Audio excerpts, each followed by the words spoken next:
তাহলে আর অন্য কোনো রূপের দিকে তাকানোর প্রয়োজন আছে কি? জগতের অন্য কোনো রূপ আপনার মন মোহিত করবে কি? কোনোদিন করবে না। সুতরাং গৌর পাগলিনী যদি হও, গৌর প্রেমিক যদি হও, তাহলে দেখবে যে গৌর হরির রূপ মনের মধ্যে বসবে সে কোনোদিন তুমি ঘোচাতে পারবে না। তাই ভক্তের জিজ্ঞাস্য যে যে গৌর হরি আমার হৃদয়ে আকাশের হৃদয়ে পটে বসেছে তাকে এত সুন্দর করে কিভাবে সাজিয়েছে। তাহলে গৌর হরির সৌন্দর্য কেমন, গৌর হরির রূপ কেমন, আজকের যে পদাবলী আজকে আমরা আস্বাদন করছি এই পদাবলীটা আপনাদের মুর্শিদাবাদেরই, মুর্শিদাবাদের পদ, মুর্শিদাবাদের মাটিতে বসেই এই পদ লেখা হয়েছে। যিনি লিখেছেন তিনি হচ্ছেন রাধা মোহন ঠাকুর, শ্রীনিবাস আচার্যের নাতির নাতি। তিনি এই পদ রচনা করেছেন। সংস্কৃত পদাবলী, পুরোটাই সংস্কৃত পদাবলী। সংস্কৃত বলে ঘাবড়ে যাবেন না মায়েরা, বুঝিয়ে দেবে একদম পরিষ্কার করে, আপনারা বুঝে নেবেন। বলছে মধুকর রঞ্জিত মালতী মণ্ডিত জিত ঘন কুঞ্চিত কেশম। গৌরহরির রূপখানি কেমন? আস্তে কথা বলবেন না, একেই চারিদিকে বৃষ্টি হচ্ছে, খুব সেই বৃষ্টির আওয়াজ। হ্যাঁ, আমরা সবাই ভেবেছিলাম যে একটু শান্ত মনে গান শুনবো, তার নয় বৃষ্টি এসে ঘাড়ের উপর পড়েছে। সুতরাং সেই বৃষ্টির আওয়াজ হচ্ছে, আপনারা নিজেদের মধ্যে আর কোনো চিৎকার ঝামেলা ঝঞ্ঝাট করবেন না। একটু যতক্ষণ আছি আমরা আসরে ততক্ষণ একটু মন দিয়ে পদগুলো শুনে নেবেন। মহাপ্রভুর বদনকে কেমন দেখতে সেটা জানার জন্য এই লাইনটা খুব ইম্পর্টেন্ট, কেননা পদাবলীর প্রথম শুরু হচ্ছে এইটা থেকে। বলছে মধুকর রঞ্জিত মালতী মণ্ডিত জিত ঘন কুঞ্চিত কেশম। ত্রিপদী ছন্দ, তিনটে পদ। মধুকর রঞ্জিত একখানা, মালতী মণ্ডিত দুখানা, জিত ঘন কুঞ্চিত কেশম তিনখানা, ত্রিপদী ছন্দ। এবার এই পার্টিকুলার বাক্যটার মানে জানতে গেলে এই বাক্যের শেষ শব্দ থেকে মানে করে করে আসতে হবে, তবে পুরো বাক্যটার মানে বুঝে যাবে। কিরকম বুঝিয়ে দিচ্ছি দেখো। এই বাক্যটার সর্বশেষ শব্দ কি? কেশম। কেশম মানে কি মায়েরা? কেশ মানে কি? চুল। এবার বলো কুঞ্চিত কেশম মানে কি? কুঞ্চিত কেশম মানে কি? কোঁকড়ানো চুল। তাহলে কুঞ্চিত কেশম, দেখ আমার একটু কোঁকড়ানো চুল না, একটু কোঁকড়ানো চুল। আমাকে আবার গৌরহরি ভাববেন না যেন। হ্যাঁ, আমরা তো গৌরহরির চরণের দাস, এই মাঝে মাঝে একটু কোঁকড়ানো চুল বেশ ভালোই লাগে, সুন্দর দেখতে। হ্যাঁ, তো কুঞ্চিত কেশ মানে কোঁকড়ানো চুল। সেই কোঁকড়ানো চুলটা কিরকম না, ঘাড় পর্যন্ত, একদম কাঁধ পর্যন্ত। মহাপ্রভুর কোঁকড়ানো চুল কাঁধ পর্যন্ত ছিল, বড় বড় চুল ছিল। আগেকার দিনে ছেলেরাও কিন্তু বড় বড় চুল রাখতো। এখনকার দিনে কোনো ছেলে যদি একটু বেশি বড় চুল রাখে, হ্যাঁ, তখন এই মায়ের কাকিমা জেঠিমা কাকা জ্যাঠাগুলি বলে, কিরে মেয়েদের মতো বড় চুল রেখেছিস কেন? কিন্তু আগেকার দিনে রাখতো, কেননা আগেকার দিনে মেয়েরাও যেমন খোঁপা করতো, ছেলেরাও খোঁপা করতো। মেয়েদের খোঁপা ছিল পিছনে আর ছেলেদের খোঁপা ছিল মাথার উপরে, যেটা পাঞ্জাবিদের মধ্যে এখনো দেখা যায়। দেখবেন পাঞ্জাবিরা খোঁপা বাঁধে উপরে, তো বড় বড় চুল ছিল। তা মহাপ্রভুর ঘাড় পর্যন্ত কোঁকড়ানো চুল। সেই ঘাড় পর্যন্ত কোঁকড়ানো চুলটা কেমন দেখতে? জিত ঘন। জিত মানে জয় করেছে, ঘন মানে মেঘ। তাহলে কালো মেঘের সৌন্দর্য মহাপ্রভুর কেশরাশি জয় করে ফেলেছে মেঘের সৌন্দর্যকে। জিত ঘন কুঞ্চিত কেশম, এত সুন্দর চুল, এত সুন্দর কাঁধ পর্যন্ত কোঁকড়ানো চুল। সেই চুলটা কি দিয়ে বাঁধা না? মালতী মণ্ডিত, মালতী ফুলের মালা দিয়ে বাঁধা। তোমরা পড়ো না মায় না, খোঁপার মধ্যে ফুলের মালা দাও, রজনীগন্ধার মালা দাও, বিয়ে বাড়ি যায় সব। ওইরকম মহাপ্রভুর ওই খোঁপার মধ্যে, চুলের মধ্যে মালতী ফুলের মালা দিয়ে বাড়া। এবার সেই মালতী ফুলটা কেমন? মালতী ফুলটা হচ্ছে মধুকর রঞ্জিত। মধুকর মানে কি মায়েরা জানো? মধুকর মানে কি? মৌমাছি। ওই মৌমাছি ওই মালাটার মধ্যে এত এসে বসেছে, তাহলে এত মৌমাছি উড়ে এসে বসেছে, যেটা মালতী ফুলের মালা বোঝা যাচ্ছে না, মনে হচ্ছে যেন মৌমাছির মালা। এবার বুঝতে পেরেছেন বাক্যটার মানে? মৌমাছির মালা বসেছে মহাপ্রভুর মাথায়, যেটা মালতী ফুল দিয়ে বেড়া। কোন চুলের মধ্যে বসেছে? যেটা মহাপ্রভুর কাঁধ পর্যন্ত কোঁকড়ানো চুল, যে চুলটা মেঘের সৌন্দর্যকে জয় করতে পারে। মানে এসব পদাবলী শুনলে আপনারা বুঝতে পারছেন যে মহাপ্রভুকে কত অপরূপ দেখতেছিল। এখনকার দিনের আমরা সাধারণ নায়কদেরকে দেখে একেবারে পাগল গলে যাই, টিভির নায়ক, সিরিয়ালের নায়ক, হ্যাঁ কি যেন একেবারে দেখাচ্ছে, একেবারে কত রূপ যেন একেবারে দেখাচ্ছে। কিন্তু মহাপ্রভুকে যে একবার চোখের সামনে দেখবে, তার অন্য কোনো নায়কের দিকে তাকাতে ইচ্ছে করবে? তাকার ইচ্ছেই করবে না। ও মায়েরা, মধু খাবার পর কখনো বাতাসা চাটতে ইচ্ছে করে? মহাপ্রভুর চেয়ে প্রেমের মধু।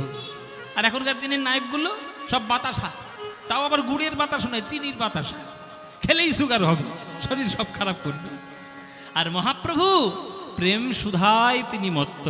একবার যদি প্রেম মধুর হৃদয়ে ধরিয়ে দেন, শুধু কৃষ্ণ নাম ছাড়া আপনি কিছু পাবেন না। কৃষ্ণ নামের মধু পাবেন। জিত ঘন কুঞ্চিত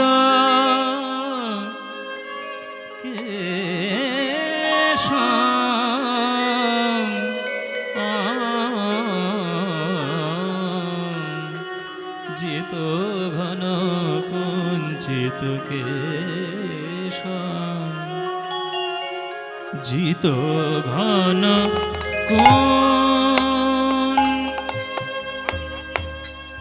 কেশম কেশম, জিত ঘন কুঞ্চিত কেশম।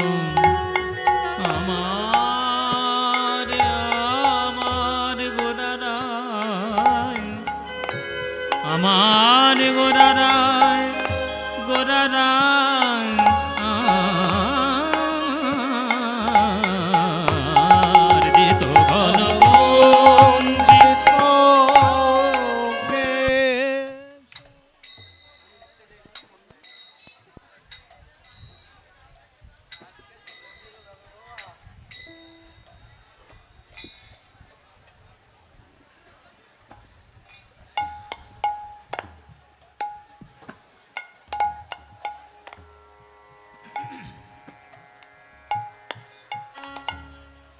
জিত ঘন, জিত ঘন কুঞ্চিত কেশম,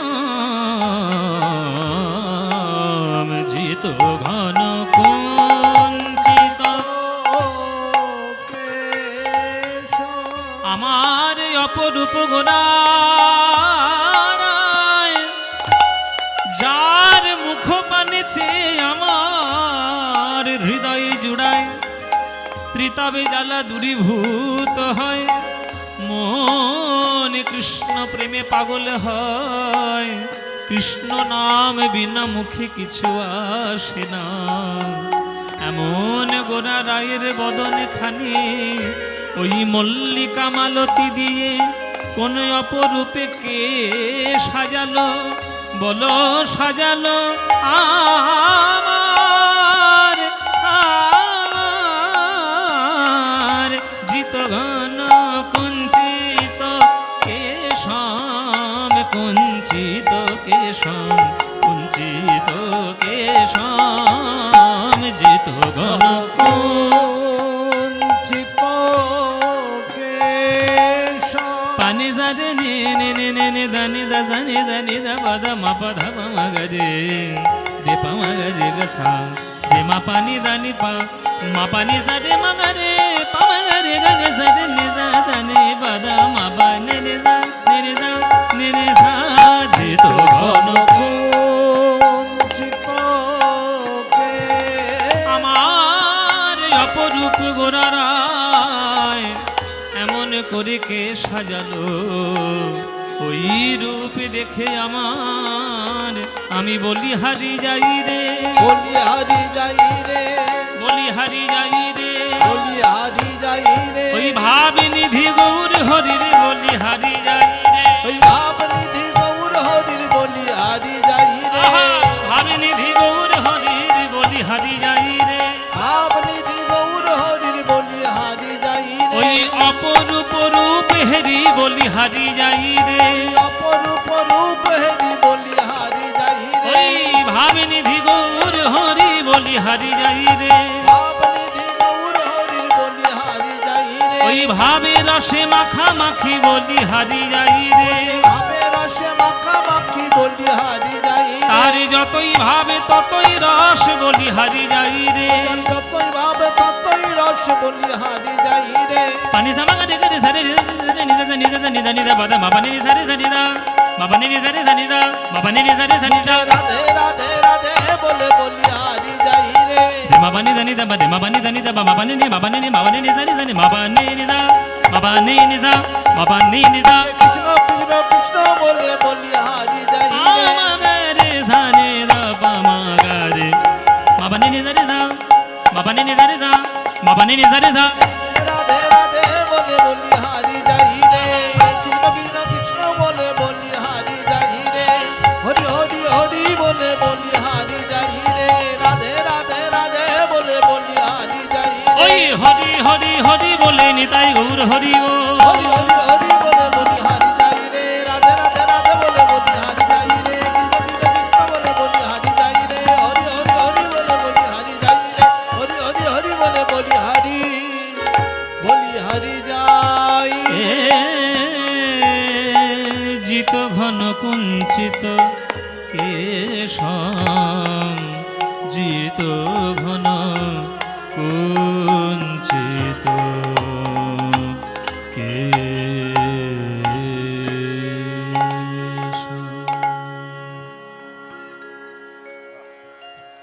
आनंद लीलामय विग्रहाय हेमाभो दिव्य छवि सुंदराय तस्मै महाप्रेम रसप्रदाय चैतन्य चंद्राय नमो नमस्ते चैतन्य चंद्राय नमो नमस्ते।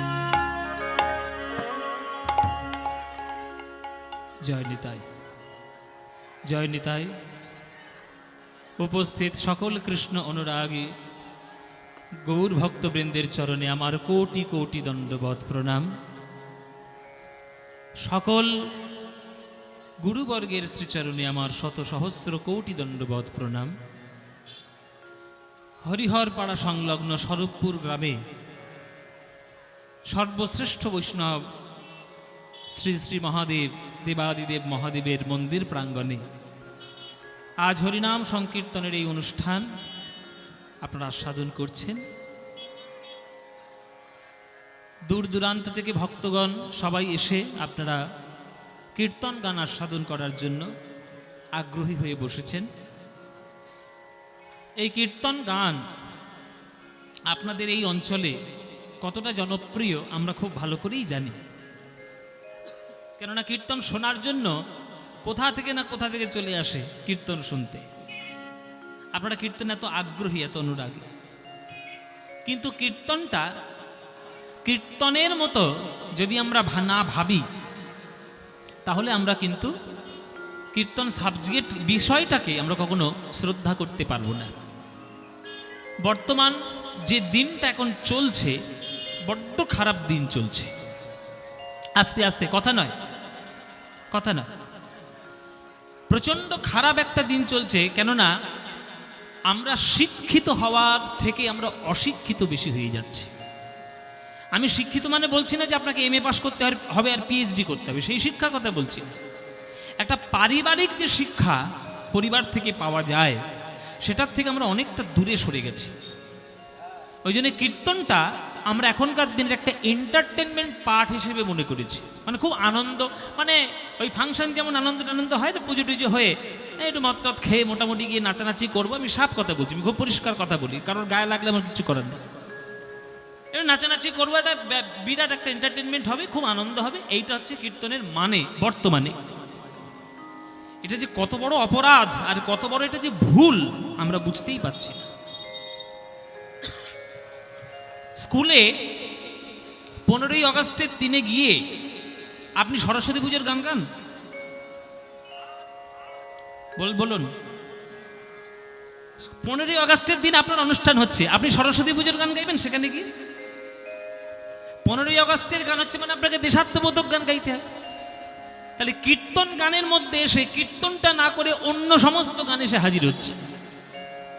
কোন গান কীর্তনের মধ্যে গাইতে হয় সেইটাই আমরা কীর্তনিয়ারা ভুলে গেছি। কীর্তনের পদ পদাবলীগুলোকে বাদ দিয়ে আমরা শুধু নাচার গান গেয়ে যাচ্ছি।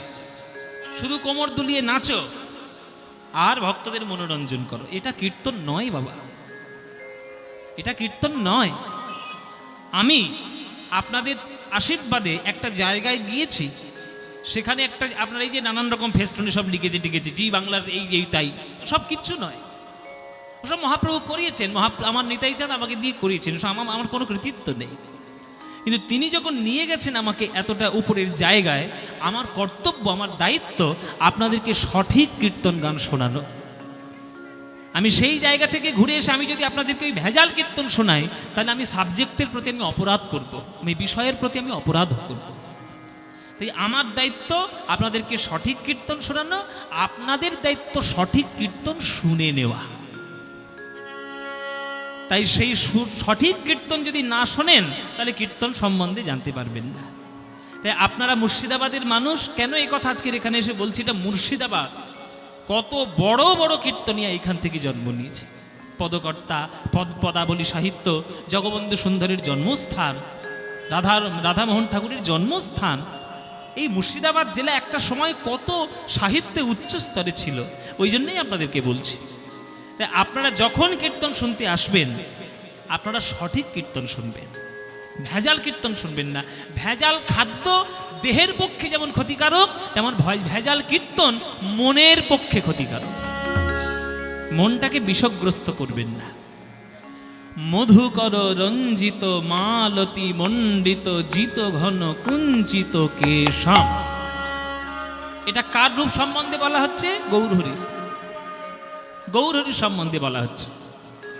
এবার প্রথম কথা ভক্তদের মনের মধ্যে, আমাদের মনের মধ্যে আসবে যে আজকের রূপের কথা আমরা বলবো, রূপের লীলা আমরা আজকে শুনবো। তাহলে প্রথম কথা, ভগবানের রূপ আছে না ভগবানের রূপ নেই, এইটা আমাকে জানতে হবে। সেই প্রশ্নটা প্রথম আমি আপনাদের কাছে করব। বলুন মায়েরা, মায়েরা বাবারা বলুন, ভগবানের রূপ আছে না ভগবানের রূপ নেই? বলুন, কার উত্তর কি হবে? বলুন, ভগবানের রূপ আছে না ভগবানের রূপ নেই? আছে। কি মায়েরা রূপ আছে? বেশ। আপনাদের মধ্যে অনেকেই বলছেন আছেন, কিন্তু অনেকে বলতে পারছেন না, মনে মনে বলছেন নেই, ভগবানের রূপ নেই। কেউ ভগবানকে নিরাকার ব্রহ্ম বলেন, কেউ ভগবানকে সাকার ব্রহ্ম বলেন। কিন্তু ভগবানকে আপনি কোন দৃষ্টিতে দেখতে চান, ভগবান সেই রূপ ধরেই আপনার কাছে আসবে। যেমন জল বাটিতে রাখলে বাটির রূপ ধারণ করে, গ্লাসে রাখলে গ্লাসের রূপ ধারণ করে, আবার সমুদ্রে রাখলে সমুদ্রের রূপ ধারণ করে। জলের যেমন নিজস্ব আকার নেই, কারোর উপরে একটা আধার করে আকার হয়, তেমনি আপনার মনের অবস্থা অনুসারে ভগবান আপনার কাছে সেই রূপ ধরে আপনাকে দেখা দেবে। খুব উচ্চ স্তরের কথা বলছি, সাধারণ কথা নয়। আপনার মানসিকতা কেমন? কেউ শিবলিঙ্গকে পাথর রূপে দেখে, আবার কেউ একটা পাথরকে শিবলিঙ্গ রূপে দেখে। আপনি কিভাবে দেখতে চাইছেন, আপনার রুচির উপরে ব্যাপার। এই যে দেখুন, এখানে যে শিবলিঙ্গ নিশ্চয়ই আছে, প্রভু আমার দেবাদিদেব মহাদেবের নিশ্চয়ই লিঙ্গ মূর্তি পুজো হয়। কেউ সাধারণ মানুষ যারা এসে বলবে এটা একটা পাথরের টুকরো, আবার কোন একটা লোক এসে বলবে বাবা এই আমাদের শিব ঠাকুর। তাহলে কেউ পাথরকে শিব বলছে, আবার কেউ শিবকে পাথর বলছে। তাহলে কার মানসিকতা কেমন, তার উপরে যেমন ভগবানের রূপটা নির্ভর করে, তেমনি আপনার ভগবানের দেখার দৃষ্টিটা কেমন, তার উপরে ভগবানের নিরাকার সাকার ব্রহ্ম হওয়ার বিষয় বাসনা স্থাপনা হয়। বুঝতে পারলেন কথাটা? এই জন্যে মুসলিম ভাইরা তারা ভগবানকে নিরাকার বলে, চাঁদ তার একটা সিম্বল করে দিয়েছে, ওটাই আমাদের ভগবান। কেন? ওইটাই বিশ্ব ব্রহ্মাণ্ড জুড়ে ভগবানের রূপ তারা মনে করতে চায়। আর আমাদের সনাতন শাস্ত্রে ওই বিশাল ব্রহ্মরূপকে আমার সাধনার মাধ্যমে আমার হৃদয়ের মূর্তির মতো গড়ে নিয়ে তাকেই আমি পুজো করব, এইটা আমাদের সনাতন ধর্মের রীতি। যেমন আপনার বাবা যদি মারা যান, তাহলে বাবার ছবি নিশ্চয়ই একটা ঘরে থাকবে। তাহলে বাবা মারা গেছেন কিন্তু বাবার ছবি আছে। তাহলে আপনার মন যখন দুঃখিত হবে, বাবা বাবা করতে যখন ইচ্ছে করবে, তখন আপনি বাবাকে তো পাচ্ছেন না, কার কাছে যাবেন? বাবার ছবিটার কাছে যাবেন, ওটাকেই বাবা মনে করবেন, ওটাকেই বাবা মনে করে ওটাকেই আগলে বুকে রাখবেন, মনের কথা জানাবেন। তেমনি ভগবানের একটা আমরা রূপ দিয়েছি আমাদের ভাবনার মাধ্যমে, ওই রূপটার কাছে মনের কথা বললে মন যেমন হালকা হয়, ওই রূপটাকেই আপনার হৃদয়ের ধন বলে মনে করে তাকেই মূর্তি রূপে পুজো করা হয়। এই হচ্ছে দর্শন। এগুলো পড়াশোনা করতে হয়, জীবনের অনুভূতি চাই, তবে তাহলে হবে, নইলে হবে না। এই অনুভূতি দিয়ে কবি রজনীকান্ত সেন একটা গান লিখেছে, সেই গানটা আপনাদেরকে শোনাই। রূপের প্রাসঙ্গিকতা বজায় রেখে সেই গানটা আপনাদেরকে শোনাচ্ছি। তুমি অরূপ স্বরূপ সগুণ নির্গুণ দয়াল ভয়াল হরি হে, আমি কি বা বুঝি, আমি কি বা জানি, আমি কেন ভেবে মরি হে। অরূপ স্বরূপ নিতাই গৌর হরি বল, গৌর হরি বল। নির্গুণ দয়াল ভয়াল হরি হে, আমি কি বা বুঝি, আমি কি বা জানি, আমি কেন ভেবে মরি। অরূপ স্বরূপ সগুণ নির্গুণ দয়াল ভয়াল হরি হে। ভালো করে বুঝে নেবেন, অরূপ স্বরূপ সগুণ নির্গুণ দয়াল ভয়াল হরি হে, এইটা হচ্ছে ভগবানের জগৎ। ভগবানের ইচ্ছা হয়েছে, তিনি জগৎ সৃষ্টি করেছেন, তা তার জগৎকে তিনি কি করে চালাবেন? আপনাকে বুঝে করে চালাবেন? আপনার প্রশ্ন করে? আস্তে, কীর্তন শোনার নাম নেই, শুধু জায়গা নিয়ে ঝগড়া করছে। এদের জন্যই মহাভারত হয়েছিল, এদের জন্যই মহাভারত হয়েছে। ভগবান এই জগৎটাকে সৃষ্টি করেছে, তার সংসার সে কি করে চালাবে সেটা তার ব্যাপার। আপনার মতামত নিয়ে সংসার চালাবে? যেমন আপনি যদি সংসারের কর্তা হন, আপনি কি পাড়ার লোকের কথা শুনে সংসার চালাবেন, না নিজের কথা মতো চলবেন? আমার সংসার আমি দেখে নেব। তাহলে আপনার সংসারে আপনি দয়াল রূপে দেখা দেবেন না ভয়াল রূপে দেখা দেবেন, এ তো আপনার ব্যাপার, কেননা সংসারটা তো আপনার। তেমনি বিরাট বড় সংসার, বিশ্ব ব্রহ্মাণ্ড পৃথিবী গ্রহ নক্ষত্র সূর্য চন্দ্র তারা, এসব তো ভগবানের সংসার। তার সংসারে তিনি ভয়াল রূপে আসবেন না দয়াল রূপে আসবেন তো তার ব্যাপার, আমার মতামত নিয়ে তো আসবেন না। আমি তো ধুলোর থেকে অধম, আমি থাকতেও যা দরকার নেই, না থাকতেও তার দরকার নেই, তাহলে আমরা কেন মতামত দেব? আমাদের কর্তব্য তিনি যেটা করবেন মেনে নিয়ে, তাকে তুমি ভালোবাসতেও পারো নাও বাঁচতে পারো, সেটা তোমার ব্যাপার, তাতে ভগবানের কিচ্ছু এসে যায় না। দয়াল ভয়াল হরি হে। ও মায়েরা, ও মায়েরা, যখন ছেলে তোমার বদমাইশি করে, গিয়ে তোমরা ছেলেকে শাসন করো না? বাচ্চাগুলো যখন এক চড় মারবো, খেলা কম করবি, পড়াশোনা করবি, পড়াশোনা করবি, খেলা কম করবি, কি মানুষ শাসন করো কি না? সেটা শাসন করলে, আর ওই ছেলেটাই যখন মাধ্যমিকে স্টার পেয়ে আসবে, তখন তুমি দোকান থেকে সব থেকে ভালো মিষ্টিটা কিনে নিয়ে গিয়ে চোখের জলে কাঁদতে কাঁদতে ছেলেটার মুখে মিষ্টি তুলে দেবে। তাহলে মা কেন আমায় মারলো, এই অভিমান নিয়ে যদি ছেলে বসে থাকে, মা যে মিষ্টি মুখে তুলে দিচ্ছে, ওই স্নেহময়ী রূপ আর কখনো দেখতে পাবে?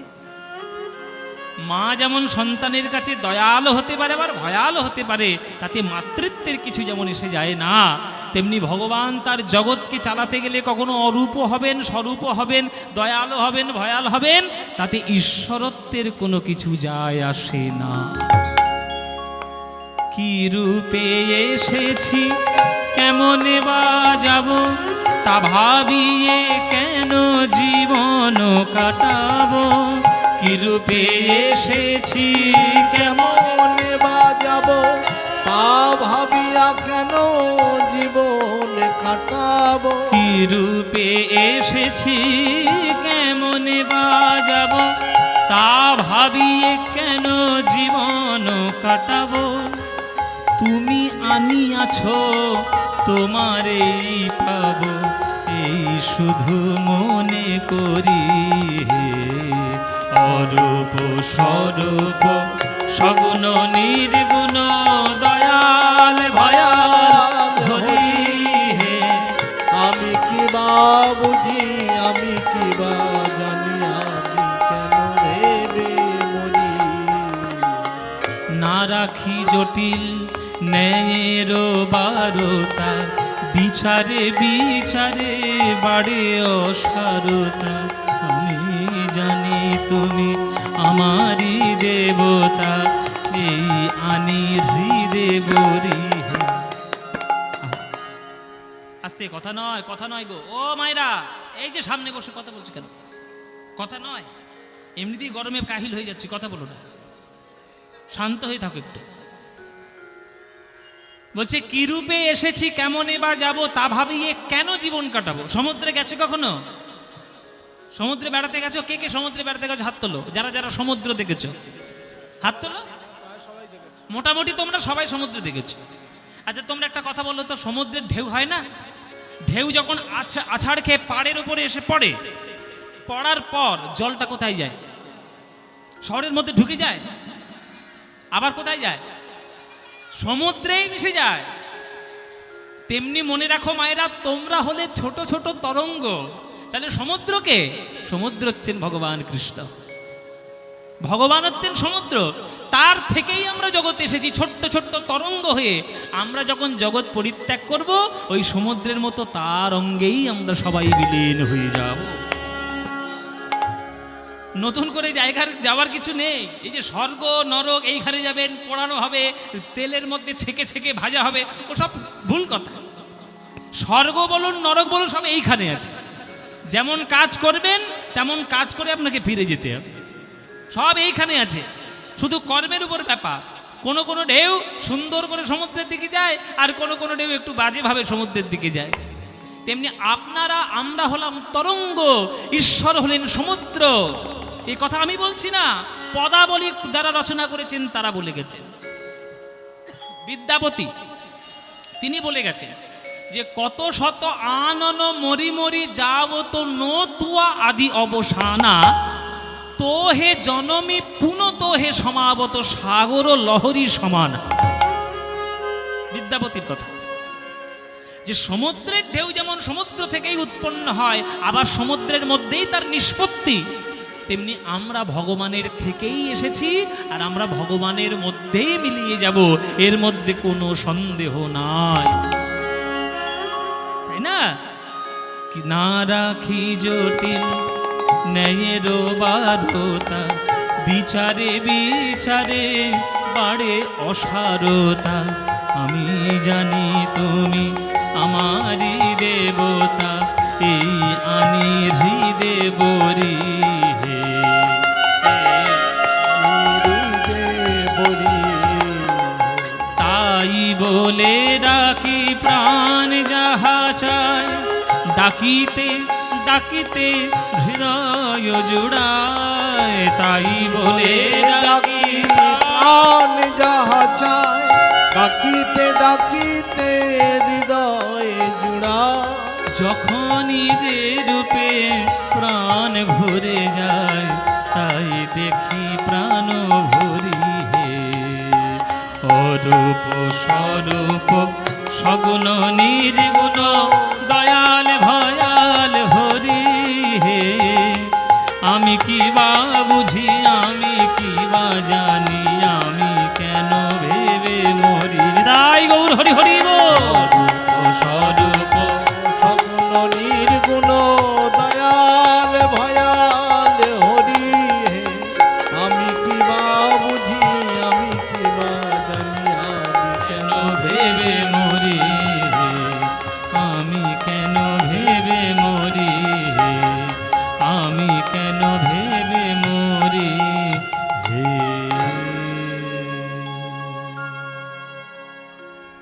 রূপ সম্বন্ধে এইটা আমাদের একটা সাধারণ ধারণা এবং তার নিষ্পত্তি।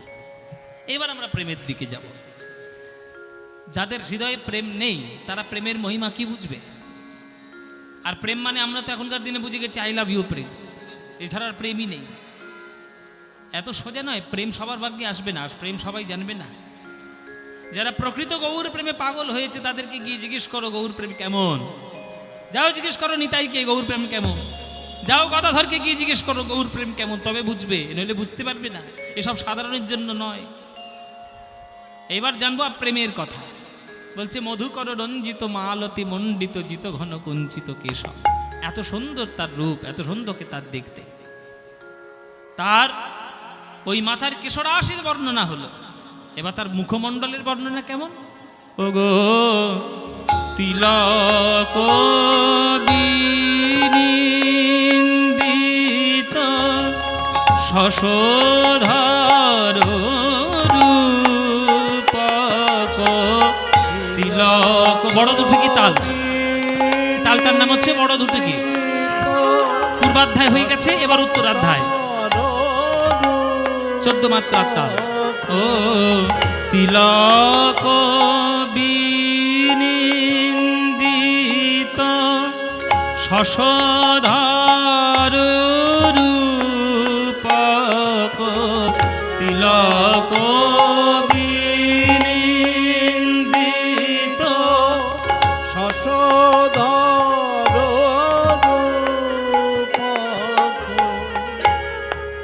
যুবতী মনোহর বেশে যুবতী মনোহর যে মনোহর বেশে রমণী ভুলবে না কেন, রমণী ভুলবে না। হাত জোর করে বসুন সবাই, হাত জোর করে বসুন, হাত জোর করে বসুন। এসব চোখের জলের গান।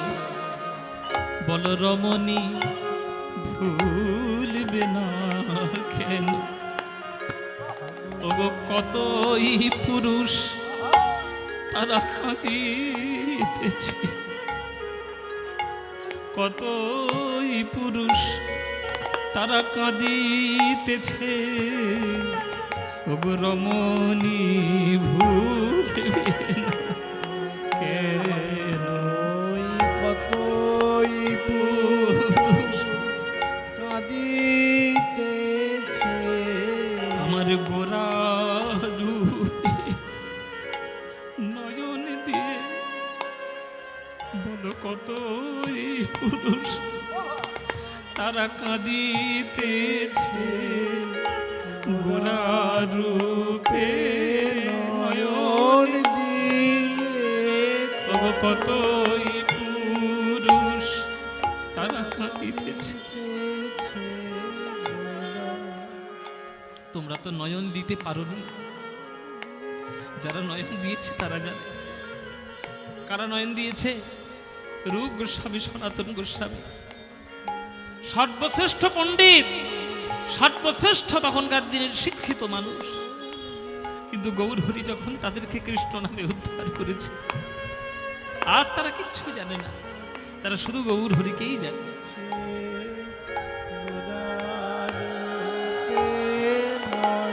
হরি বল, হরি বল। তাই তারা গৌরহরি ছাড়া কিছুই জানে না। একবার তো সেরকম নয়ন দিয়ে দেখো।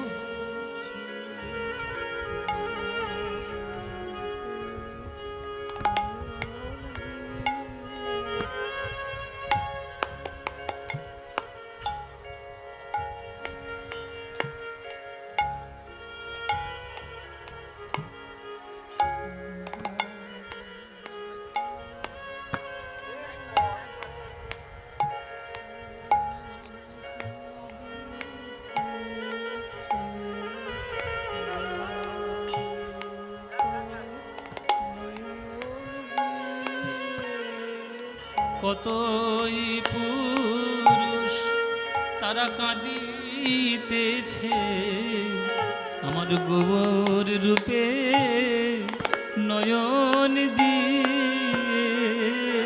কতই পুরুষ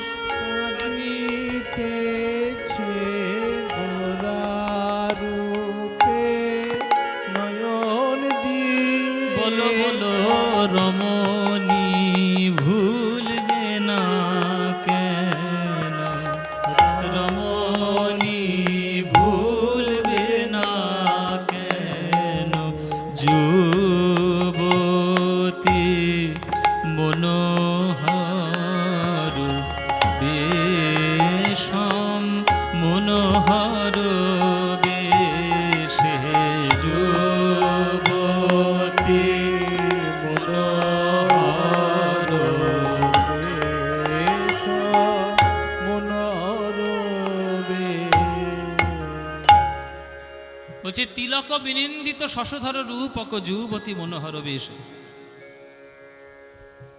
তিলক বিনিন্দিত, তিলক মানে মহাপ্রভুর কপালের তিলক, বিনিন্দিত নিন্দা করছে কাকে? শশধর রূপক। শশধর মানে কি? শশধর মানে কি বাবা? চাঁদ। তাহলে চাঁদকে নিন্দা করছে মহাপ্রভুর কপালের তিলক। কেন? আকাশের চাঁদ তো আকাশে আছে, আর মহাপ্রভুর কপালের তিলক মহাপ্রভুর কপালে আছে। তাহলে চাঁদ তিলকের খায় না পড়ে যে তিলক গিয়ে নিন্দে করছে চাঁদকে?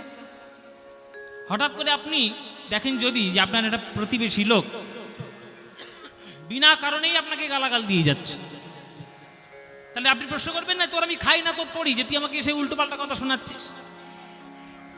চাঁদ রয়েছে আকাশে আর তিলক রয়েছে মহাপ্রভুর কপালে, তাই তিলক গিয়ে চাঁদের নিন্দে করছে কেন? ও তোর খায় না তোর পড়ে। নিন্দে করার কারণ আছে। কারণটা কি? চাঁদকে তিলক নিন্দা করে বলছে, ওরে চাঁদ তুই হলি আকাশের চাঁদ, আর আমার গৌরাঙ্গের বদনও হলো একটা চাঁদ, কিন্তু তোর গায়ে কালো কালো দাগ লেগে ছোপ লেগে তুই হয়েছিস কলঙ্কিত। আর মহাপ্রভুর বদন চাঁদে তিলকের দাগ পড়ে মহাপ্রভুর বদন হয়েছে অলঙ্কৃত। যারা অনুরাগী ভক্ত হবে তারা কলঙ্কিত চাঁদ চাইবে না অলঙ্কৃত গৌর বদন চাইবে? বলো মায়েরা, তোমরা কি চাইবে? কলঙ্কিত চাঁদ না গৌরাঙ্গের বদন? হ্যাঁ, গৌরাঙ্গের বদন। তারা যারা বুদ্ধিমান হবে তারা চাঁদকে নিন্দা করবে। ওই জন্য তিলককে নিন্দা করছে, এই ওই আকাশে আছিস আকাশেই থাক, জীবনে মাটিতে নামার চেষ্টা করবি না। কেন? তুই হচ্ছিস কলঙ্কিত চাঁদ, আমার গৌর বদন হচ্ছে অলঙ্কৃত বদন। শশধর রূপক যুবতী মনোহর বেশ। সখীরে কলয় গৌর মুদার, কলয় গৌর মুদার। সখীরে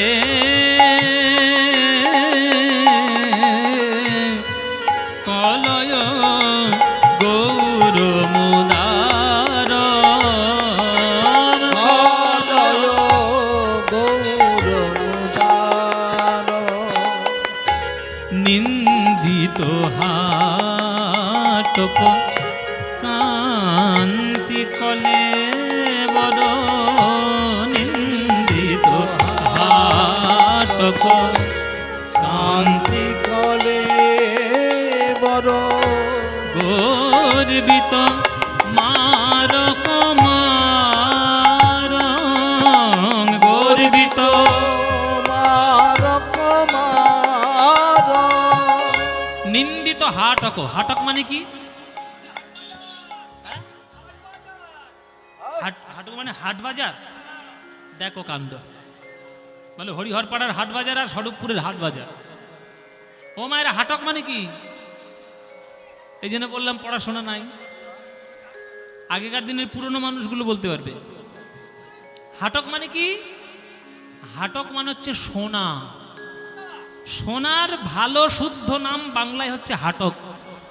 এসব এখনকার দিনে ছেলেপুলেরা জানেই না হাটক মানে কি। নিন্দিত হাটক, মহাপ্রভুর অঙ্গকান্তি সোনাকে নিন্দা করছে। ওরে সোনা, তুই হচ্ছিস একটা কঠিন নিরস ধাতু, আর আমার গৌরাঙ্গের অঙ্গ ভাবে রসে মাখা মাখি অপরূপ রূপের বাহার, অপরূপ রূপের বাহার। তাই তুই অহংকার হয়ে দিয়ে বসে আছিস সোনা হয়ে, আর আমার গৌরাঙ্গ কান্তি অহংকার প্রশমিত করার জন্য বসে আছে। নিন্দিত হাটক কান্তি কলে বড়, নিন্দিত হাটক কান্তি কলে বড়, গর্বিত মারক মার, গর্বিত মারক মার। গর্বিত মারক মার, গর্বিত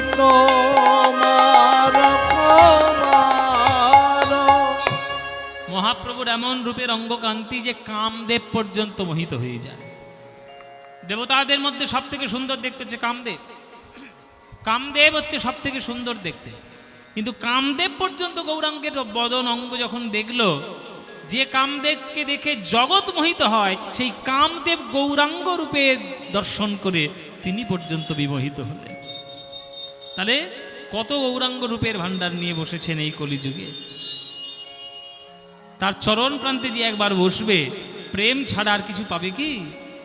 মধুর মধুর স্মিত লোভিত তনুবৃত, মধুর মধুর স্মিত লোভিত তনুবৃত, মধুর মধুর স্মিত লোভিত তনুবৃত, মধুর মধুর স্মিত লোভিত তনুবৃত, মধুর মধুর স্মিত লোভিত তনুবৃত, মধুর মধুর স্মিত লোভিত তনুবৃত, মধুর মধুর স্মিত লোভিত তনুবৃত, অনুপম ভাব বিলাস, অনুপম ভাব বিলাস, অনুপম ভাব বিলাস, অনুপম ভাব বিলাস, নিজ নবরাগ বিমোহিত মানস, নিজ নবরাগ রাগ বিমোহিত মানস, বিকথিত গদ গদ ভাষণ, বিকথিত গদ গদ ভাস, ভাবে গদ গদ কথা বলে, গদ কথা, ওই ভাব নিধি গৌর হরি বদ গদ কথা বলে, ভাবিনি গৌর হরি গদ গদ কথা, ওই ভাব নিধি গৌর হরি আমার গদ গদ কথা বলে, ভাবিনি গৌর হরি গদ গদ কথা। অষ্টসাত্ত্বিক ভাব আছে, স্তম্ভ শ্বেদ রোমাঞ্চ বেবথ বৈবর্ণ সরভঙ্গ অশ্রু প্রলয়। যখন ভাব হবে না, দেখবেন গলা গম্ভীর হয়ে যায়, গলা গম্ভীর হয়ে যায়। গদ গদ কথা বলে, গদ গদ কথা, ওই ভাব নিধি গৌর হরি গদ গদ কথা বলে, ভাবনিধি গৌর হরি গদ গদ কথা, বিকথিত গদ গদ ভাষণ, বিকথিত। গদ গদ ভাষ। ও মাইরা, এখানে তোমরা যারা গান শুনছো, গৌরাঙ্গের বদন দেখলে কার দুঃখ হয় আর কার আনন্দ হয়? একটু হাত তোলো দেখি। যার যার দুঃখ হয় তার হাত তোলো। গৌরাঙ্গের বদন দেখলে তোমার দুঃখ হয়? হাত তুলে বসে আছো যে? আমি কি বলেছি ভালো করে খেয়াল করেছো?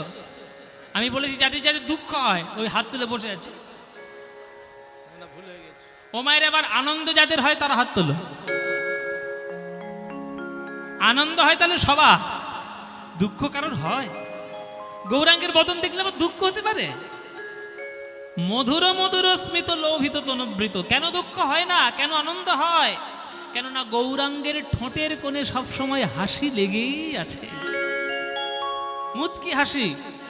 মধুর মধুর স্মিত, স্মিত মানে হাহা করে হাসি নয়, হা হা হা এই হাসি নয়। মধুর স্মিত মানে হচ্ছে মুচকি হাসি, ঠোঁটের কোণে মুচকি হাসি। দেখবেন পাড়ায় দুই একটা লোক থাকে, দেখবেন প্রত্যেকটা পাড়ায় দুই একটা লোক থাকে, বাবা কিছু মনে করবেন না, আমি তো গ্রামেরই ছেলে, আমি জানি ভালো করে। দেখবেন পাড়ায় দুই একটা লোক থাকবে, তাদের মুখের দিকে তাকালেই আপনার গা পিত্তি জ্বলে উঠবে, মানে এমন তার মুখের ছিরি। যদি সকালবেলা তার সঙ্গে দেখাও হয়, তার মুখের দিকে, দাদা কেমন আছো? ভালো। ও আচ্ছা, আজকে অফিস জানি, তাতে তোমার কি? বাবা সকাল থেকে যেন একেবারে আগুনের স্ফুলিঙ্গ হয়ে আছে। হ্যাঁ, বোধহয় সকালবেলায় বউর সঙ্গে ঝগড়া করে। কিন্তু কিছু কিছু লোক আছে দেখবে সবসময় মিষ্টি মুচকি, কৃষ্ণ মিষ্টি হাসি। তাতে ভালো আছে? হ্যাঁ হ্যাঁ ভালো আছি, আপনি কেমন আছেন? দেখবেন সৌজন্যতা বোধ এরকম থাকে। মহাপ্রভুর ঠোঁটের কোণে সব সময় মিষ্টি হাসি, কোনোদিন তাকে গম্ভীর দেখবেন না। ওই মিষ্টি মুচকি মধুর হাসির দিকে যে একবার দেখবে, আর তার অন্য কিছু দেখতে ইচ্ছে করবে?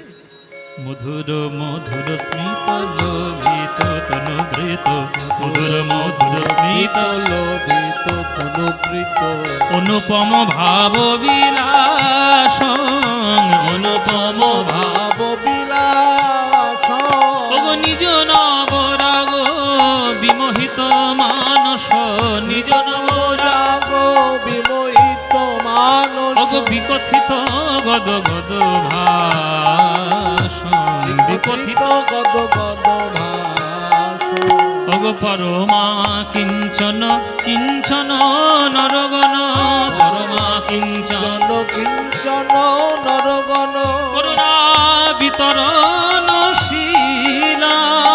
করুণা বিতরণশীল গৌরাঙ্গকে ডাকলে তোমরা কি পাবে? আমরা তো হলাম ব্যবসাদার মানুষ, আমরা ব্যবসায়ী বুঝি, ভালোবাসা বুঝি না। এই যে মন্দিরে মন্দিরে আমরা সবাই প্রণাম করতে যাই, সবার মনে কামনা বাসনা আছে, ওই জন্য প্রণাম করতে যাই। কিছু মনে করবেন না বাবা, সত্যি কথা বলি, তোমরাও যেমন চাও আমিও চেয়েছি, প্রচুর চেয়েছি, ওই জন্য এখন আর কিছু চাই না। অনেক চেয়ে ফেলেছি, বুঝতে পেরেছি যে ভুল করেছি, চেয়ে চাওয়া উচিত হয়নি, ওই জন্য এখনকার দিন এখন আমি যখন প্রণাম করতে যাই ঠাকুরের মন্দিরে কিচ্ছু চাই না, শুধু প্রণাম করি চলে আসি। চাওয়া মানে ভুল। ভগবানের কাছে গিয়ে, ভগবানের মন্দিরে গিয়ে, শিব ঠাকুরের মন্দিরে গিয়ে হত্যে দিয়ে পড়ে আছেন, চাওয়ার জন্য যাবেন না। যে চাইবে দলদলির মধ্যে পড়বে, দলদলির মধ্যে পড়বে। আরে দলা কাদা, কাদার মধ্যে ঢুকে যাবে, কখনোই শান্তি পাবে না। তাহলে গৌরাঙ্গের কাছে চাইলে কি পাবেন? সোনা দানা, গয়নাগাটি, টাকা পয়সা, গাড়ি বাড়ি, জমি জায়গা, ছেলে মেয়ে, ব্যবসা বাণিজ্য, এগুলো পাবেন? জীবনে পাবেন না। আপনারা ভুল করছেন। আপনারা যারা গৌরহরির মন্দিরে গিয়ে বলছেন ঠাকুর আমার 1 বিঘে জমি দাও, 2তলা বাড়ি দাও, 3টে গাড়ি দাও, 20 টাকা দাও, ভুল করছেন, জীবনেও পাবেন না। যদি আপনার ওইগুলো থেকে থাকে, বরং গৌরাঙ্গ আরো কেড়ে নেবে, আরো কেড়ে নেবে। কেন কেড়ে নেবে? যতক্ষণ না সে কেড়ে নেবে আপনি নিঃস্ব হবেন না, আর যতক্ষণ না আপনি নিঃস্ব হবেন ততক্ষণ হা গৌর গৌর বলে তার চরণে সঁপে দেবেন না।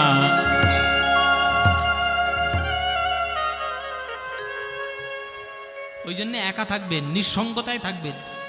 সত্যি বলছি, একা থাকলে, নিঃসঙ্গতায় থাকলে নিজের জন্য চাওয়ার কিছু থাকে না।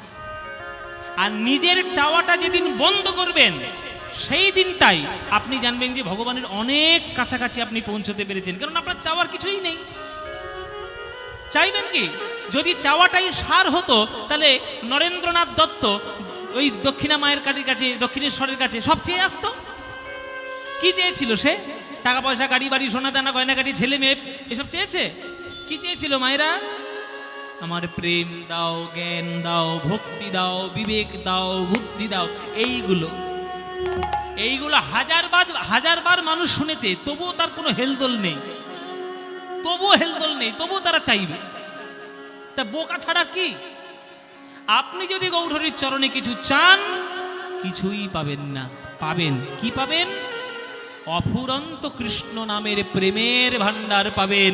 যে প্রেমের ভান্ডার পেলে বিশ্ব ব্রহ্মাণ্ড পর্যন্ত বিগলিত হয়ে যায়, সেই প্রেমের ভান্ডার আপনি পাবেন গৌরাঙ্গের চরণ ধরলে, আর কিচ্ছু পাবেন না বাবা। তাই ভগবানের কাছে কিছু চাইতে নেই, কিচ্ছু চাইবেন না। আপনার কপালে যতটুকু আছে আপনি ঠিক পেয়ে যাবেন, তার জন্য চেষ্টা করতে হবে না। কর্ম করে যান, কাজ করে যান, ফলের প্রত্যাশা করবেন না। কৃষ্ণ গীতায় বলেই দিয়েছে, কর্মণ্যবধিকারস্তে মা ফলেষু কদাচন মা কর্মফল হেতুর্ভমা সঙ্গস্তনি কর্মণি, বলেই দিয়েছে। তাই গৌরাঙ্গের চরণ ধরে চাইলে কি পাবেন? ওই যে যেটা পদকর্তা বলছেন, পরমা কিঞ্চন কিঞ্চন নরগণ, পরমা কিঞ্চন কিঞ্চন নরগণ, করুণা বিতরণশীল, করুণা বিতরণশীল, ক্ষোভিত দুর্মতি রাধা মোহন, ক্ষোভিত দুর্মতি রাধা মোহন, ক্ষোভিত দুর্মতি রাধা মোহন। এটাকে বলে ভনিতা। ভনিতার সময় পদকর্তা নিজের নাম লিখে রাখেন, আর যখন আপনারা সাধারণ শ্রোতা হয়ে পদকর্তার নাম শুনবেন, নামটা শুনলে প্রণাম করে নেবেন, এটা নিয়ম। কেননা তাদের সাধনা আমরা পারবো না জীবনে, ওই জন্য প্রণাম করে শ্রদ্ধা জানাতে হয়। এই রাধামোহন নাম যখনই বলছি আমরা প্রণাম করবো, আপনারাও প্রণাম করবেন। ক্ষোভিত দুর্মতি রাধা মোহন, ক্ষোভিত দুর্মতি নামক নিরুপম লীল, নামক নিরুপম লীল। নামক নিরুপম লীল। সরস্বতীর কাছে যান, বিদ্যা পাবেন। লক্ষ্মীর কাছে যান, ব্যাংক ভর্তি টাকা পাবেন। কার্তিক ঠাকুরের কাছে যান, ঘর ভর্তি খোকাখুকি পাবেন। হ্যাঁ, গণেশের পুজো করুন, ব্যবসায় উন্নতি হবে। বিশ্বকর্মার পুজো করুন, কলকারখানার উন্নতি হবে। গণেশ পুজো করুন, ব্যবসার উন্নতি। আমি যার যার কাছে শীতলা পুজো করুন, মড়ক দূর হবে। মনসা পুজো করুন, ঘরে সাপ ঢুকবে না। নানান ধরনের ডিউটি নিয়ে নানান দেব দেবী বসে আছে, কিন্তু গৌরাঙ্গের চরণে যদি তোমরা কিছু চাও না, তোমরা সাপের ভয় করবে না, তোমরা কিচ্ছু পাবে। গৌরাঙ্গের চরণে শুধু চাইবে একটাই জিনিস, হে গৌর হরি, যেন বদন ভরে কৃষ্ণ নাম গাইতে গাইতে তোমার চরণে সমর্পণ করতে পারি। ব্যাস, আর কিচ্ছু চাইতে হবে না। মায়েরা, অমৃত পেয়ে গেলে আর অন্য কিছু চাওয়ার দরকার আছে? তেমনি কলিযুগে কৃষ্ণ নামামৃত পেয়ে গেলে আর কি কিছু পাওয়ার আছে? কিচ্ছু না। এই জন্য কৃষ্ণ নাম শুধু করুন, গৌরাঙ্গের চরণে কৃষ্ণ নাম। তাই গৌর হরি ছাড়া বাঙালি জীবের গতি নেই বাবা। বাঙালিদের গতি গৌর হরি ছাড়া কেউ নেই। এই একটা বাঙালি আজকে সারা বিশ্ববাসীকে হরে কৃষ্ণ বলতে শিখিয়েছে, তার জন্য গর্ব করব না? ভজ গৌরাঙ্গ কহ গৌরাঙ্গ লহ গৌরাঙ্গের নাম রে, ভজ গৌরাঙ্গ কহ গৌরাঙ্গ লহ গৌরাঙ্গের নাম রে। ও ভজ গৌরাঙ্গ কহ গৌরাঙ্গ লহ গৌরাঙ্গ। এই গানটা আপনাদের ভাল লাগে? ভাল লাগে এই গানটা? তাহলে গাইবো, নইলে গাইবো না বাবা। ব্যাপক লাগে, বলে ব্যাপক লাগে বাবা। তাহলে মায়েরা, এই গানটা ভালো লাগে তো? তাহলে ভজ গৌরাঙ্গ কহ গৌরাঙ্গ লহ গৌরাঙ্গের নাম রে, এ আমাদের বাঙালিদের মনের গান, বাঙালির প্রাণের গান। এ গান বিশ্ব মাতানো গান। এ গান তোমাদের যাদের যাদের ভাল লাগে না, উলুধ্বনি দেবে জোরে জোরে একবার। ব্যাস, এইবার আমরা নেমে ঘরে যাব।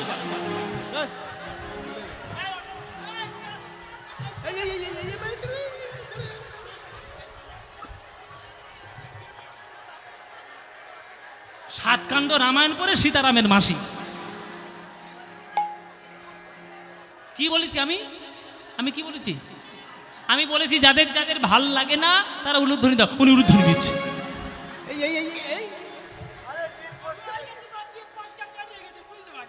জিভ ফসকে বেরিয়ে গেছে। ঘরে কি করতে জিভ ফসকে বেরিয়েছে। ও মায়েরা, কি হলো? এই জন্যে বলেছি সিরিয়াল কম দেখো। এই সিরিয়াল দেখে দেখে মাথার ব্যায়াম এসছে। এইগুলো সব মাথার মধ্যে ব্যায়াম। বলছি যে যারা যারা ভালোবাসো না তারা উলুধ্বনি দাও। মানে কেউ ভালোবাসো না, সব উলুধ্বনি দিচ্ছে। কি ভুল করেছো না ঠিক করেছো? ভুল করেছো তো স্বীকার করছো? তাহলে এইবার শুধরে নাও। যারা যারা এইবার গৌরাঙ্গের নাম ভালোবাসো, এইবার উলুধ্বনিটা তারাই দাও দেখি।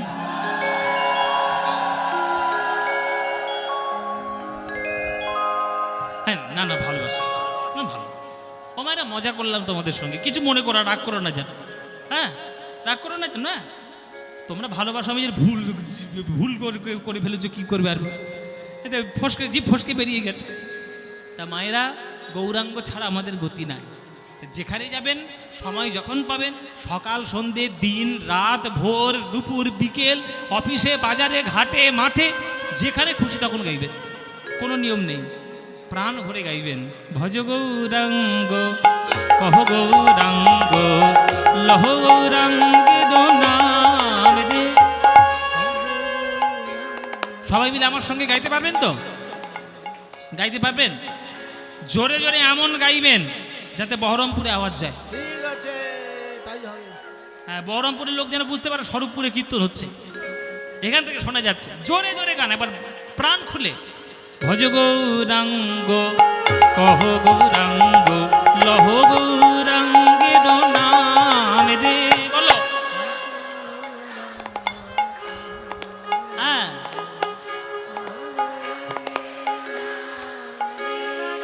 যে জানা গৌরাঙ্গ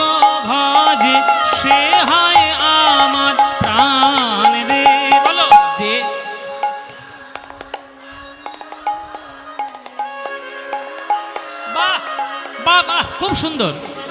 যে জানা গৌরাঙ্গ ভজে সে হয় আমার প্রাণ রে, বলো যে।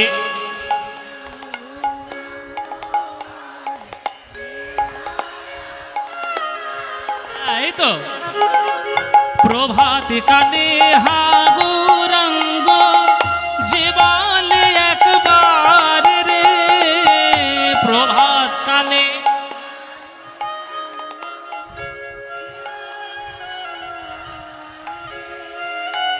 সেই জন আমার হয় আমি হই তার রে, বলো সে জন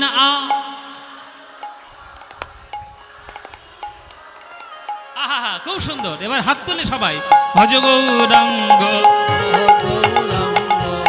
লহ গৌরাঙ্গে নাম রে, ভজ গৌরাঙ্গ, লহ গৌরাঙ্গ, লহ গৌরাঙ্গে নাম রে।